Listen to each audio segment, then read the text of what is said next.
છે જીવન અમારું, મહર્ષિ ગુરુકુળ પ્રાણથી પ્યારું, વિદ્યાધામ છે જીવન અમારું.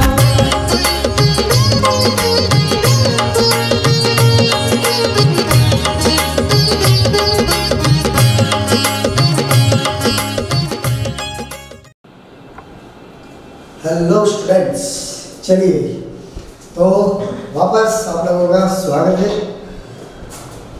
एनिमल किंगडम में. द वर्ल्ड ऑफ बायोलॉजी के अंदर हम बात कर रहे थे एनिमल वर्ल्ड की, एनिमल किंगडम की, है ना. तो एनिमल किंगडम में जैसा कि आप लोग देख रहे हो, हम आज बात करेंगे किंगडम एनिमलिया के अंदर फाइलम मोलस्का के बारे में, मृदुकाय के बारे में. देखिए, मैं बार बार जब भी एनिमल किंगडम की बात करता हूँ, जब भी पढ़ाता हूँ, तो मैं आप लोगों को ये कहता हूँ कि इससे पहले वाले जो फाइलम है उनको आप लिख के जरूर याद करिए, ताकि आप लोगों को ये पता रहे कि अगले फाइलम में कौन सा एडवांस कैरेक्टर आ रहा है, बराबर. और जो भी चीज़ें नहीं आती है तो उनको उसी हिसाब से आपको लिख के प्रैक्टिस करनी है, समझना है, ठीक है. चलिए तो हम स्टार्ट करते हैं वापस फाइलम मोलस्का. ठीक है, फाइलम मोलस्का को नाम दिया गया मोलस्क एनिमल. क्यों बोलते हैं इनको मोलस्का? मोलस्क एक लैटिन वर्ड है जिसका मीन होता है बेटा सॉफ्ट. ठीक है, तो मोलस्क का जो मृदुकाय वर्ड है, ये मृदु मतलब सॉफ्ट बॉडी वाले एनिमल होते हैं, इसीलिए इनका नाम जो है वो मृदुकाय रखा गया है ना. जैसे एनिलिडा का नाम एनिलिडा क्यों रखा गया, वो आपने पता किया था. आर्थ्रोपोडा में भी हमने बोला था कि आर्थ्रोपोडा को आर्थ्रोपोडा क्यों कहते हैं, सबसे पहला वर्ड वही होता है. तो मोलस्का को मोलस्का क्यों कहते हैं? क्योंकि ये मोलस्क बॉडी वाले होते हैं. मोलस्क लैटिन वर्ड है जिसका मतलब क्या होता है सॉफ्ट, मृदु, इसीलिए इनका नाम क्या होगा मृदुकाय. ओके, अब इसके बाद मृदुकाय है, लेकिन जनरली देखने पर ज़्यादातर को हम जब देखते हैं तो वो हमें मृदु नजर नहीं आते हैं, वो दिखते हैं हार्ड, एकदम कैल्शियम कार्बोनेट का कवच वाला. तो वो जो कवच है, कैल्शियम कार्बोनेट है, वो बेसिकली उनके ऊपर सेक्रेट हुआ है, वो उनका पार्ट नहीं है. आप ये बात ध्यान रखिए, वो उसके अंदर होते हैं. ठीक है, कई बार आप लोग जब समुद्र में या कहीं पर घूमने जाएंगे तो आप लोगों को दिखेगा कि पानी में, चाहे मीठा पानी हो, समुद्री पानी हो, वैसे तो मोलस्का के बारे में हमने पढ़ा कि ये सेकंड लार्जेस्ट ग्रुप है एनिमल किंगडम में. नंबर 1 सबसे बड़ा ग्रुप कौन सा बताया था मैंने? आर्थ्रोपोडा. उसके बाद दूसरे नंबर पर ये एनिमल है, यानी हर जगह पाए जाते हैं. मतलब रण में, आपके समुद्र में, मीठे पानी में, जमीन पर, जंगल में, ऐसी कोई जगह नहीं जहाँ पर नहीं पाए जाते हैं, एक्सेप्ट एरियल, हवा में नहीं पाए जाएंगे. ठीक है, तो देखिए इनके ऊपर का जो आवरण है may be covered by shell, में भी लिखा है, ऑलवेज नहीं लिखा है, सब में नहीं होगा बट मैक्सिमम में होगा. ये कवच, ये शेल मैक्सिमम में होगा. ठीक है, ओके. इसके बाद ये शेल में भी एक्सटर्नल सेल बाहर भी हो सकता है, जैसा कि आप देखते हो पायला. जनरली जो शंख होता है, जो आप देखते हैं नदी तालाबों के किनारे जनरली मिल जाता है, पानी में भी रहता है, पानी के बाहर भी रह सकता है ना, पायला. तो इसके ऊपर की जो कवरिंग है, कवच है, उसके कारण हार्ड नजर आता है. जब उसको खोलते हैं तो पता लगता है अंदर सॉफ्ट एनिमल है. तो एक्सटर्नल भी हो सकता है और इंटरनल भी हो सकती है. क्या? कवच, शेल. शेल में भी इंटरनल और में भी एक्सटर्नल. इंटरनल किसमें होता है? सेपिया, है ना. और सेपिया को ही क्या बोलते हैं हम? Cuttle fish. कटल फिश बोला जाता है. तो ये इंटरनल उनके अंदर जो होता है इंटरनल शेल होती है, आंतरिक, अंदर की तरफ, जबकि मैक्सिमम में बाहर की तरफ. एग्जाम्पल याद रखिएगा, पायला एंड सेपिया. उसके बाद आते हैं अब इनके कैरेक्टरिस्टिक की बात करते हैं, बेसिक कैरेक्टरिस्टिक, जो मैंने बार बार बोला है कि सिमेट्री कैसी होगी, ऑर्गेनाइजेशन कैसा होगा, ग्रुपर्स क्या होंगे. तो अब उन्हें याद रखने की आवश्यकता ही नहीं आपको, जो पहले वाले में थे वही सब इनमें होंगे. ठीक है, सिमेट्री बायलैटरल, इससे पहले क्या थी? बायलैटरल. ठीक है, लेकिन इनमें एक चीज चेंज हो गई. ठीक है, इनके अंदर बायलैटरल सिमेट्री तो है, लेकिन ये जो शंख वगैरह है आपने देखा होगा वो घूमे हुए होते हैं, तो इनका जो घुमाव है वो घुमाव किसके कारण होता है? क्योंकि जब ये कवच घूमता है तो उनकी बॉडी भी घूमती है।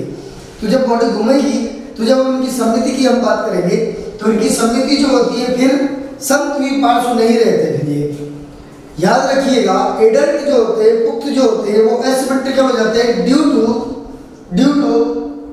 ट्विस्टिंग और टॉर्जन ड्यूरिंग द ग्रोथ। जैसे जैसे ये बड़े होंगे इनके ऊपर कवच आता जाएगा, कवच मुड़ेगा, ये भी टॉर्जन करते जाएंगे। और उस टॉर्जन के कारण आप पढ़ोगे इनकी बॉडी के अंदर भी जो माउथ होता है, एनस होता है, वो एक ही पोजीशन में आ जाते हैं। इतना ज़्यादा राउंड हो जाएगा ये कि एनस पीछे की तरफ होना चाहिए, बट वो उसी साइड पे आ जाएगा जिधर माउथ। ओके, देखेंगे अभी अपन। तो देखिए बायलैटरल सिमेट्री होती है ज़्यादातर में, लेकिन जैसे जैसे ये बड़े होते जाते हैं सेकेंडरी ये एसिमेट्रिकल होते जाते हैं। ओके, ये पॉइंट आपको याद रखना है।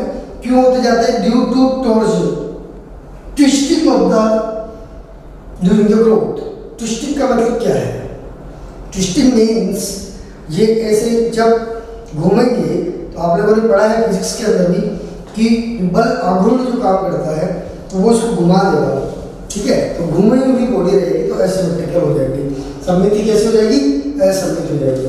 उसके बाद देखिए habitat second largest phylum in animal kingdom. Animal kingdom में ये दूसरे नंबर के सबसे बड़े प्राणी हैं, सबसे ज्यादा मात्रा में पाए जाने वाले, सबसे ज्यादा क्वांटिटी के प्राणी हैं। Mollusca occupy all the possible habitat except aerial. अब ये सेकंड लार्जेस्ट है तो ये भी हर जगह पाए जाएंगे, चाहे रण हो, चाहे सरदरियाई पानी हो, चाहे मीठा पानी हो, चाहे जमीन हो, हर जगह पर, जंगल हो, हर जगह पर पाए जाएंगे एक्सेप्ट एरियल। हवा को छोड़कर, हवाई जगह पर ये नहीं पाए जाएंगे भाई। ठीक है, चलिए उसके बाद आता है नेक्स्ट पॉइंट, बॉडी फॉर्म। ये अलग अलग बॉडी फॉर्म, अलग अलग शेप्स के होते हैं और जनरली ये अनसेगमेंटेड होते हैं। ये पॉइंट याद रखिए, animal segmented. Arthropoda is also externally segmented but ये अनसेगमेंटेड। लेकिन एक एक्सेप्शन है और ये बहुत इंपॉर्टेंट है, इवोल्यूशन के अंदर भी अपन लोग पढ़ेंगे, नियोपिलाइना। नियोपिलाइना जो होता है, ये नियोपिलाइना अकेला एकमात्र ऐसा एनिमल है पूरे मोलस्का में, मृदुकाय में, जिसके अंदर सेगमेंटेड यानी खंडता पाई जाती है। खंडता तो किसका कैरेक्टर था? नुपूरक का, लेकिन ये किसने? मृदुकाय में, फिर भी खंडता पाई जा रही है। जनरली कैसे होने चाहिए थे? अनसेगमेंटेड। तो याद रखिए ये एकमात्र ऐसा मृदुकाय है जो सेगमेंटेड होता है। और ये 12th में जो ओरिजिनल इवोल्यूशन वाला चैप्टर है वहां पर जो कनेक्टिंग लिंक आती है उनमें नियोपिलाइना एक संयोजक कड़ी है। तो ये संयोजक कड़ी किसके बीच की होगी? खंडता किसमें होती है? नुपूरक में, बराबर। और ये ज्यादातर कैरेक्टर इसके कैसे हैं? मृदुकाय जैसे। एक ही कैरेक्टर है जो नुपूरक जैसा है, इसलिए इसको बोला जाता है it is the connecting link between Annelida and Mollusca. नुपूरक और मोलस्का, मृदुकाय के बीच की योजक कड़ी होते हैं। It is very very important, याद रखिएगा। नियोपिलाइना ये नीट में पूछा जा सकता है। इट इज सेगमेंटेड मोलस्कस, ये खंडीय मृदुकाय होता है नियोपिलाइना। ओके, आगे चलते हैं। Next point is level of organisation. Level of organisation आयोजन का स्तर, किस प्रकार का होगा इनमें आयोजन का स्तर? अभी तक हमने पढ़ा था एस्केल मिंथ से ऑर्गन सिस्टम स्टार्ट हो गया था। एस्केल मिंथ में भी ऑर्गन सिस्टम लेवल, यानी गोलकृमि में भी ऑर्गन सिस्टम लेवल था। गोलकृमि के बाद नुपूरक में भी यही था ऑर्गन सिस्टम लेवल। आर्थ्रोपोडा में भी ऑर्गन सिस्टम लेवल, इनमें भी ऑर्गन सिस्टम लेवल ही रहेगा।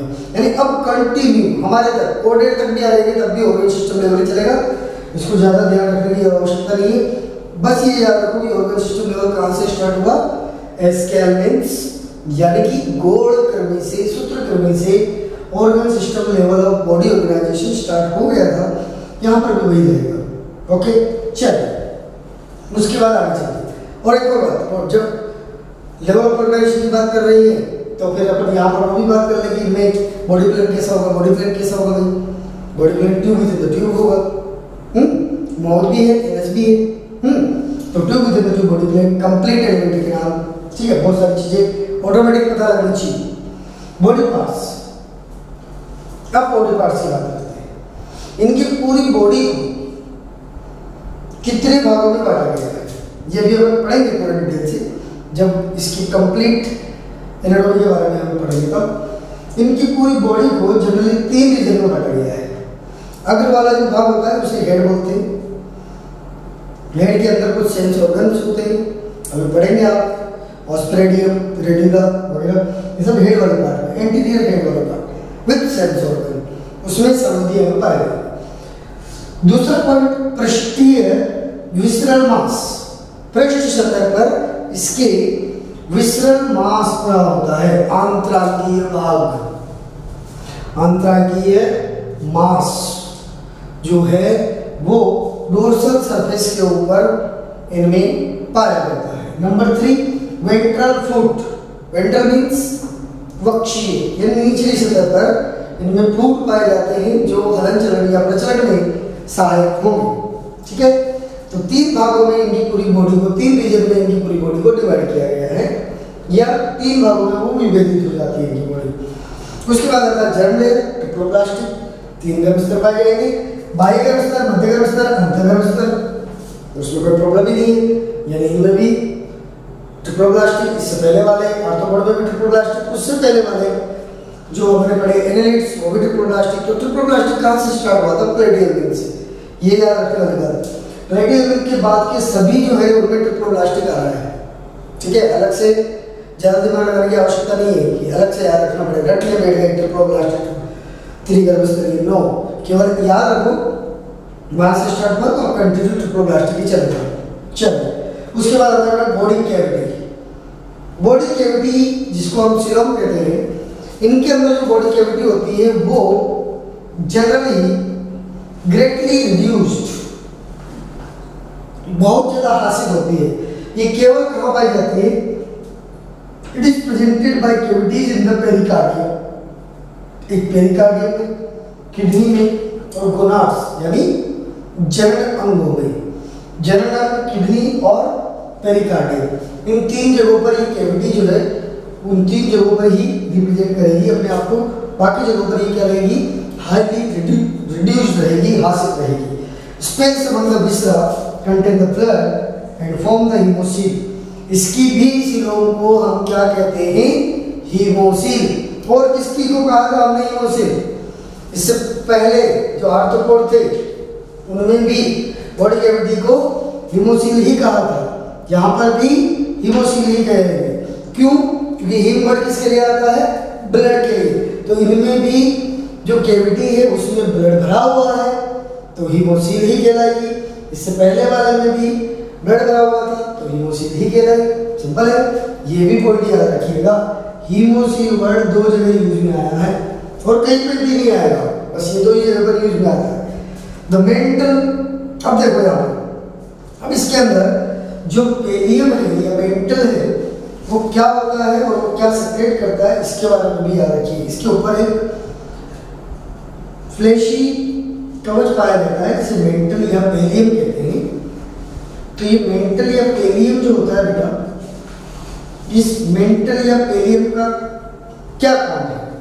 जनरली इनकी पूरी बॉडी जो है, स्किन जो है, उसके ऊपर एपिडर्मिस के ऊपर एक फ्लैशी थिन कवरिंग होती है जिसे मेंटल कहते हैं।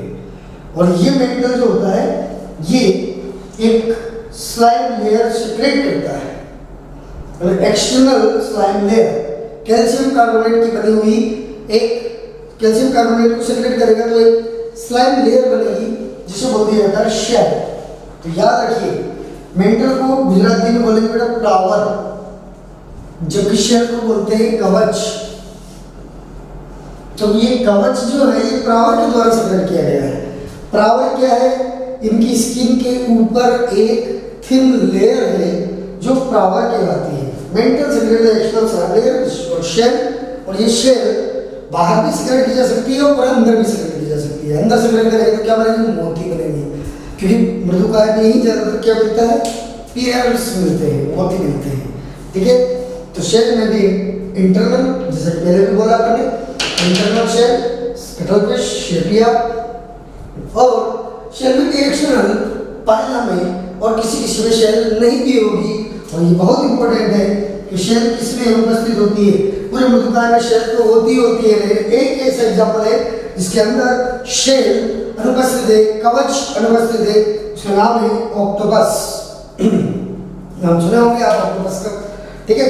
तो ऑक्टोपस को बोला भी जाता है कि मृदुकाय जो होते हैं इनका नर्वस सिस्टम जो होता है वो हाईली डेवलप्ड होता है। और ऑक्टोपस सारे इनवर्टेब्रेट में सबसे ज्यादा समझदार प्राणी होता है। और आपने तो अगर फुटबॉल मैच देखते हो तो फुटबॉल मैच के अंदर भविष्यवाणी करने के लिए ऑक्टोपस बाबा का नाम सुने होंगे। वो जिधर की साइड घूम जाता है, भविष्यवाणी की इटली जीतेगी या ये जीतेगा, तो उस वक्त काफी चर्चा में रहे ऑक्टोपस बाबा, इसीलिए क्योंकि ये बहुत समझदार होते हैं, क्योंकि इनके अंदर नर्वस सिस्टम बहुत डेवलप्ड होता है। याद रखिएगा, it is highly intelligent in invertebrates. Invertebrate में सबसे ज्यादा अगर समझदार का प्राणी है तो वो ऑक्टोपस है। याद रखिएगा कोई। इस तरीके से ये बेसिक पॉइंट सारे आपने क्लियर किए। ये सारे पॉइंट्स आप लोग अच्छे से याद रखिएगा, पूछा जा सकता है। एक बार और रिपीट कर देता हूँ फटाफट। मृदुकाय को सॉफ्ट बॉडी एनिमल्स कहते हैं, इसीलिए इन्हें मृदुकाय कहा जाता है। उनकी बॉडी जो होती है वो बहुत सॉफ्ट होती है, लेकिन बॉडी के ऊपर या बॉडी के अंदर एक कवच पाया जा सकता है जिसे हम शेल कहते हैं। शेल जो होती है वो बाहरी और आंतरिक दोनों हो सकती है। बाह्य में पाइला, आंतरिक में सेपिया। हैबिटेट और हैबिटेट में ऑल द पॉसिबल हैबिटेट, ये हर जगह पाए जा सकते हैं एक्सेप्ट एरियल, हर जगह पाए जाएंगे। सेकंड लार्जेस्ट फाइलम है, ये भी याद रखना है। बॉडी फॉर्म के अंदर जनरली अनसेगमेंटेड होते हैं। केवल एक एग्जांपल है जो सेगमेंटेड होता है, नियोपिलाइना। सेगमेंटेड कैरेक्टरिस्टिक किसका था? नुपुरक का। इसीलिए बोला जाता है कि नियोपिलाइना इज द कनेक्टिंग लिंक, संयोजक कड़ी है किस के बीच की? एनिलिडा एंड मोलस्का, नुपुरक और मृदुकाय के बीच की कड़ी है। बॉडी सिमेट्री कैसी होगी? जनरली बायलेटरल, लेकिन जैसे जैसे ये पुख्त होते जाते हैं इनके अंदर जो कवच है वो मुड़ते जाएगा, तो बॉडी भी मुड़ती जाएगी, और जो ये घूमती जाएगी, ट्विस्ट होती जाएगी, घूमती जाएगी, तो इनकी जो सिमेट्री है वो भी चेंज हो जाएगी। और ये जनरली कैसे हो जाएंगी? एसिमेट्रिकल। ये भी याद रखिएगा, एसिमेट्रिकल, असममित। किसमें? एडल्ट्स में। पुख्त जो होंगे वो ज्यादातर कैसे होते हैं? एसिमेट्रिकल। स्टार्टिंग में कैसे होंगे? बायलैटरल। दोनों को दिया, रखो अच्छे से। उसके बाद आता है organisation, organ system level, body parts. 3 body part है, head, visceral mass and foot. उसके बाद germ layer, triploblastic, ectodermal, mesodermal and endodermal. Ectoderm, mesoderm and endoderm. ये तो याद रखने की आवश्यकता ही नहीं है, ये तो याद होना ही चाहिए, ठीक है। बॉडी कैविटी, सिलो, इसमें ये जरूर याद रखिए, it is greatly reduced, highly हासित, ठीक है, अत्यंत हासित होती है, बहुत ज्यादा हासित होती है, क्योंकि केवल कहाँ पाई जाएगी? पेरिकार्डियल, किडनी और गोनाड्स की कैविटीज ही बनाती है, बाकी जगहों पर नहीं। तो मेंटल, उसके बाद आता है प्रावर, it is also very important. प्रावर जो होता है यही इनके ऊपर स्लाइम लेयर सेक्रेट करेगा, जिसे शेल कहेंगे, जो कैल्शियम कार्बोनेट की होगी। किसकी होगी? कैल्शियम कार्बोनेट, याद रखना, slime layer of calcium carbonate, जिसे क्या कहते हैं? शेल। शेल अलग, मेंटल अलग। मेंटल के द्वारा सेल सेक्रेट की गई है, ठीक है। मेंटल का दूसरा नाम पेलियम, गुजराती में प्रावर। ओके, चलिए, तो इसके बाद अगला पॉइंट अभी और डिस्कस करेंगे, अभी के लिए इतना कर। चलो भाई, इसके बाद हमने बात किया कि मेंटल या पेलियम जो होती है वो किसके थ्रू, वो क्या सेक्रेट करती है, उसी के आगे हम आज और पढ़ने वाले हैं, ठीक है। अभी उसके बाद वाला पॉइंट कि ये क्या होती है और इसमें कैसे सेक्रेट होता है कैल्शियम कार्बोनेट, देखिए ध्यान से। मेंटल और पेलियम जिसे हम गुजराती में कहते हैं प्रावर, ये प्रावर क्या होती है? ए थिन फ्लैशी फोल्ड और outgrowth of dorsal body wall. जो इनकी बॉडी वॉल है उसके पृष्ठ सतह पर एक थिन, मैंने पहले भी बोला, थिन फ्लैशी फोल्ड या आउटग्रोथ बन जाती है जो कि इसकी बॉडी को कवर करती है। ओके, डोर्सल सरफेस पर एक थिन फ्लैशी मतलब skin like, okay, thin fleshy fold outgrowth dorsal body wall is called mantle, pallium और प्रावर।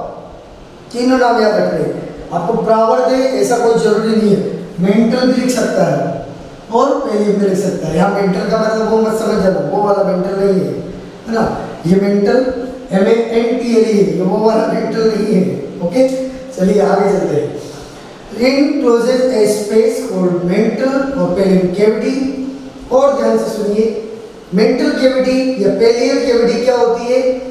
इसकी खुद की बॉडी के ऊपर ये आउटग्रोथ है, फोल्ड है, तो इसकी बॉडी की सरफेस और मेंटल दोनों के बीच में जो स्पेस होगा, ये जो ग्रीन ग्रीन कलर में दिखाया हुआ है, this space is called mantle cavity.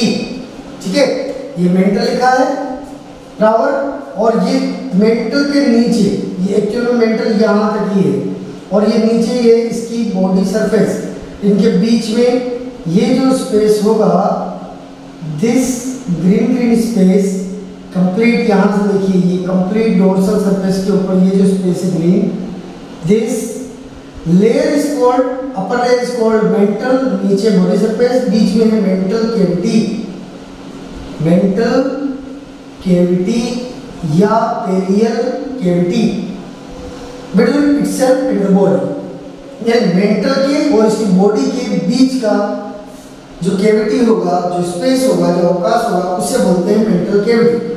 चलो उसके बाद अब इसी की डायग्राम में देखिए ध्यान से, इस डायग्राम को देखने पर हमें बहुत सारी चीजें क्लियर होगी कि इसके अंदर माउथ के पास में रेडिकुलर लिखा हुआ है। ये रेडिकुलर क्या होता है इसके बारे में भी डिस्कस करेंगे हम। देखिए ध्यान से, पूरी की पूरी डाइजेस्टिव ट्रैक्ट कंप्लीट है, माउथ से स्टार्ट हुई। ये रेडिकुलर एक्चुअल में क्या होते हैं? ये दांत के समान संरचनाएं होती है जो इनके अंदर क्या काम करेगी? घिसने का काम करेगी। ये रेडिकुलर इसलिए बोला इसको क्योंकि ये कृतंक है। कृतंक मतलब जैसे आरी होती है, आरी क्या काम करती है? चीजों को रगड़ने का काम करती है। तो ये भी टीथ लाइक स्ट्रक्चर है जो कृतंक है, इसीलिए इनको रेडिकुलर कहा गया। ये यहाँ से स्टार्ट हुआ, ये देखिए पूरी एलिमेंट्री यहाँ कंटिन्यू चल रही और कहाँ आकर खुली? ये एनएस में आकर खुली। तो माउथ और एनएस दोनों वन साइड हो गए, जबकि एनएस की तरफ चाहिए था पीछे, लेकिन एक ही बाजू में आ गए। क्यों? क्योंकि ये इतना कोल्ड हो जाता है कि ये एनएस जो है वो भी माउथ की तरफ ही खुलता है। ये पॉइंट इंपॉर्टेंट है। दूसरी बात, अब देखो इसके अंदर ये जो एलिमेंट्री कैनाल है, इसमें ये क्रोप आ गई, ये कंटिन्यू चल रही है, स्टोमक आ गया। ये डाइजेस्टिव ग्लैंड्स, इनके डाइजेस्टिव ग्लैंड्स को हिपेटोपेनक्रेटिक ग्लैंड भी कहते हैं, याद रखना। ये यकृत रस, स्वादु रस, पित्त रस सब स्रावित करते हैं। डाइजेस्टिव ग्लैंड को हिपेटोपेनक्रेटिक ग्लैंड भी कहते हैं। ठीक है, उसके बाद देखो यहाँ पर, इसके अलावा देखो यहाँ पर क्या क्या लिखा हुआ है? तो शेल के बारे में लिखा हुआ है, ये ऊपर की कवरिंग। हाँ, मेंटल के ऊपर है शेल। तो ये जो शेल है, ये शेल कौन स्रावित करता है? मेंटल। और मेंटल स्रावित इसको करेगा, और मेंटल बेसिकली स्रावित क्या कर रहा है? Calcium carbonate. तो ये कैल्सिफाइड होती है शेल, कवच। ओके, शेल के बारे में याद रखिए, रेडुला के बारे में भी याद रखिए। देखो यहाँ नर्व कोड नीचे की साइड में है, फूट देखिए, ये नीचे फूट है जो अलग चलने में मदद करेंगे। ओके, ये ऊपर वाला सरफेस है, ये है विसरण। हम तीन भाग बोले थे अपन ने, हेड, नंबर 2 डोर्सल, विसरल, हम क्यों बोला? क्योंकि ये उभरा हुआ है ऊंट पे जिस तरह से क्या होती है, कुंद होती है। उसी तरह से ये उभरा हुआ है, इसीलिए इसको क्या बोला, विसरण हम। और इसके अंदर विसरण क्यों बोला, क्योंकि विसरण ऑर्गन है, डाइजेस्टिव पूरा ट्रैक्ट है। इसके अलावा इंटेस्टाइन से, गोनाड से, गिल से, सारे स्ट्रक्चर इसी हम के अंदर है, इसलिए इसको विसरण हमको बोला। सारे ऑर्गन इसी के अंदर है, ठीक है। और नंबर 3 फूट, जो हलन चलन में सहायता करते हैं, वो कहाँ है, ये नीचे की साइड में, ये फूट है, समझे। ये इसका हेड पार्ट, अभी बात करेंगे हॉस्पिटल भी इसी में आएगा। ये ऐसे समझ सकते हो, ये नाप सबकी आंखें बना होते हैं, ठीक है। इस तरीके से ये पॉइंट याद रखना है आपको। मेंटल वेरी वेरी इंपॉर्टेंट, याद रखना। मेंटल पेलियम प्रावर को कहते हैं। मेंटल पेलियम प्रावर क्या होता है, thin fleshy outline of the dorsal body wall, fresh body सतह के ऊपर आने वाली एक फ्लैशी फोल्ड है, जिसे मेंटल कहते हैं। मेंटल और बॉडी के बीच की जो कैविटी होगी उसे पेलियल कैविटी या प्रावर गुहा या मेंटल कैविटी कह देते हैं। नंबर 3, ये मेंटल के द्वारा क्या स्रावित किया जाता है, शेल स्रावित की जाती है। किसकी बनी होती है, कैल्शियम कार्बोनेट की, ओके। और इसी डायग्राम से आप इसके बॉडी पार्ट को भी समझ सकते हैं। 3 body part, head, visceral and foot, है ना। हेड ये दिख रहा है, कंप्लीट हेड वाला पार्ट। हेड वाले पार्ट में क्या है, रेडुला है, ये ऑस्प्रेडियम निकले हुए, सेंस ऑर्गन्स यहाँ पर सारे होंगे, ठीक है। उसके बाद विसरल हम, ये कंप्लीट विसरल हम कुंद की तरह निकला हुआ है, इसलिए हम वर्ड यूज किया। इसके अंदर सारे ऑर्गन है, इसलिए विसरल वर्ड यूज किया, विसरल हम आ गया। तीसरा है फूट, जो हलन चलन में मदद करेंगे। नीचे की साइड में ये फूट आ गए, ये इनको हलन चलन में मदद करेंगे। तो इस तरीके से आपको इस डायग्राम के थ्रू 3 कॉन्सेप्ट क्लियर हो गए, केवल मेंटली नहीं, आपको ये बॉडी पार्ट्स भी इसी के अंदर आ गए, 3 बॉडी पार्ट्स, ठीक है। रेडुला भी आ गया, ठीक है। चलिए, तो इस तरीके से इस डायग्राम से आपको ये सारी चीजें क्लियर हुई। अगला डायग्राम और देखते हैं, नेक्स्ट पॉइंट इसके बाद क्या आएगा, देखिए वही पॉइंट वापस, डाइजेस्टिव ट्रैक्ट। अब यहाँ पर डाइजेस्टिव ट्रैक्ट को समझने की कोशिश करते हैं, ध्यान से देखिएगा। देखो, हमने अभी अभी डायग्राम में पढ़ा कि इनका जो डाइजेस्टिव ट्रैक्ट है, पाचन मार्ग है, माउथ से शुरू हुआ, फिर उसके बाद इसके अंदर क्या चले, कंप्लीट एलिमेंट्री कैनाल, जिसमें स्टमक भी आया, डाइजेस्टिव ग्लैंड्स उसी में खुल रही थी, और वो जाकर माउथ की ही साइड में एनस ओपन हो रहा था। यानी कंप्लीट है कि नहीं, ओपन हो रहा है एनस में जाके, तो कंप्लीट डाइजेस्टिव ट्रैक्ट है कि नहीं, कंप्लीट है, तो डाइजेस्टिव ट्रैक्ट इज कंप्लीट। अब बात करते हैं इंपॉर्टेंट पॉइंट रेडुला के बारे में, क्या होता है। देखो, buccal cavity often contain a rasping organ, radula, with transverse rows of teeth. इनकी जो मुख्य गुहा है, मुख्य गुहा में रास्पिंग ऑर्गन यानी कृतंक ऑर्गन पाया जाता है, जो क्या काम करेगा, फाइलिंग का काम करेगा। यानी जैसे आप आरी देखते हो, आरी क्या करती है, हल्का हल्का काटती है, तो ये वैसे काम करेंगे, जिसे रेडुला कहते हैं, जिसके अंदर ट्रांसवर्स रो ऑफ टीथ पाई जाती है। डायग्राम में क्लियर कट बताया हुआ, देखिए ये इधर ट्रांसवर्स रो ऑफ टीथ, इधर ट्रांसवर्स रो ऑफ टीथ, ये इसका माउथ, और ये माउथ में अंदर बकल कैविटी। इसके अंदर ये ऑर्गन जो है, ये ऑर्गन कौन सा है, यही है रेड्यूला, प्रथमकण, ठीक है। Anus opens into the mental, और एनस ओपन तो होगा लेकिन वो बाहर ओपन नहीं हो रहा है, वो कहाँ ओपन हो रहा है, जो मेंटल है उसके ऊपर का जो आवरण है, ठीक है, उसी के अंदर ये ओपन होगा, ठीक है, बाहर अलग से ओपन नहीं होगा। और मेंटल कैविटी के अंदर ओपन होगा, मेंटल कैविटी के थ्रू ही फिर बाद में बाहर जाएगा जितना भी एक्सक्रीटरी मटेरियल होगा। चलिए, तो इसके बाद ये हो गया भैया आपके डाइजेस्टिव सिस्टम की बात। नाउ दी नेक्स्ट, इसके बाद चलते हैं ऋषि कुंडली परंपरा जा, आश्रम